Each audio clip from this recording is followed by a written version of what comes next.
এই তো আমি এসে গেছি ইন্ডিয়ান বাইক ড্রাইভিং সিটি। চলো এখন ফ্র্যাঙ্কলিনের বাড়িটা খুঁজে বের করি। কোথায় আছে ফ্র্যাঙ্কলিনের বাড়ি? এই শহরটা অনেক বড়, আর এই শহরে ফ্র্যাঙ্কলিনের বাড়ি খুঁজে পাওয়া অনেক মুশকিল। কাউকে আমি জিজ্ঞেস করে নিই চলো, কিন্তু আশেপাশে তো কাউকে দেখতে পাচ্ছি না। ওই তো একটা বাইকওয়ালা যাচ্ছে। ওই বাইকওয়ালা থাম থাম বলছি, থামবি কিনা বল। আরে চলে গেল। এই তো একটা মেয়ে আছে। ওই মেয়ে, ফ্র্যাঙ্কলিনের বাড়িটা কোথায় বল?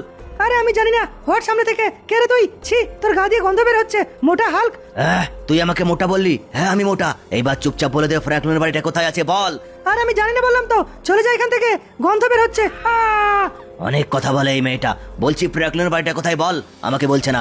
চলো অন্য কাউকে জিজ্ঞেস করে নেই। ওই তো একটা বাইক যাচ্ছে। ওই চুপচাপ থেমে যা রে। ওই থাম। আরে কে রে তুই?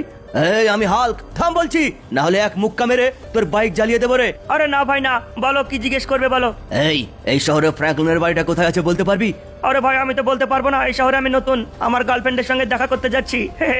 গার্লফ্রেন্ডের সঙ্গে দেখা করতে যাচ্ছিস? ফ্র্যাঙ্কলিনের বাড়িটা কোথায় বলতে পারবি না? আরে না ভাই, দেখতে পাচ্ছ না আমি এই শহরে নতুন, একদম নতুন, আমি চিনিও না ফ্র্যাঙ্কলিনকে। ও তাই নাকি? হ্যাঁ ভাই। তাহলে তোর বেঁচে থেকে কোনো লাভ নেই রে। আমার হাতে যখন একবার এসে গেছিস তখন তোকে কেউ বাঁচাতে পারবে না। সিনচান শোন, আমি এখন অফিস যাচ্ছি, আমার অফিসের সময় হয়ে গেছে। বাড়ি ফিরবার পথে তোর জন্য চকলেট নিয়ে আসবো, বাড়িতেই থাক তুই।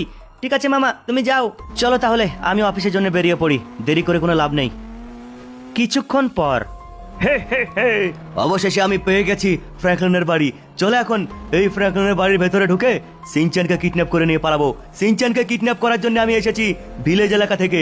অনেক অনেক টাকা পেয়েছি, আমি অনেক টাকা পেয়েছি সিনচানকে কিডন্যাপ করার বদলে। কিন্তু সিনচান বাড়িতে আছে কি নেই প্রথমে দেখে নেই।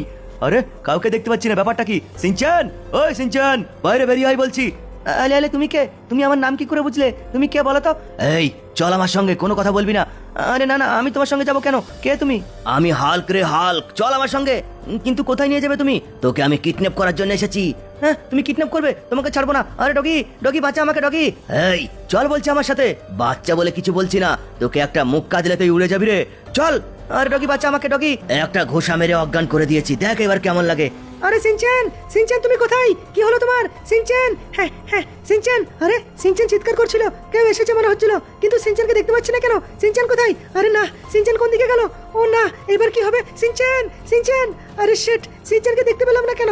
আমি টিভি দেখতে ব্যস্ত ছিলাম, বুঝতেই পারিনি ভালো করে। চলো তাড়াতাড়ি করে পুলিশ স্টেশন যাই, আর পুলিশ স্টেশন গিয়ে আমি। এই কোথায় যাচ্ছিস তুই? আরে আমি বড় স্যারের সাথে কথা বলবো। ঠিক আছে যা। ও আসতে দাও, আসতে দাও। হ্যাঁ স্যার স্যার স্যার স্যার। আরে কি হয়েছে বল।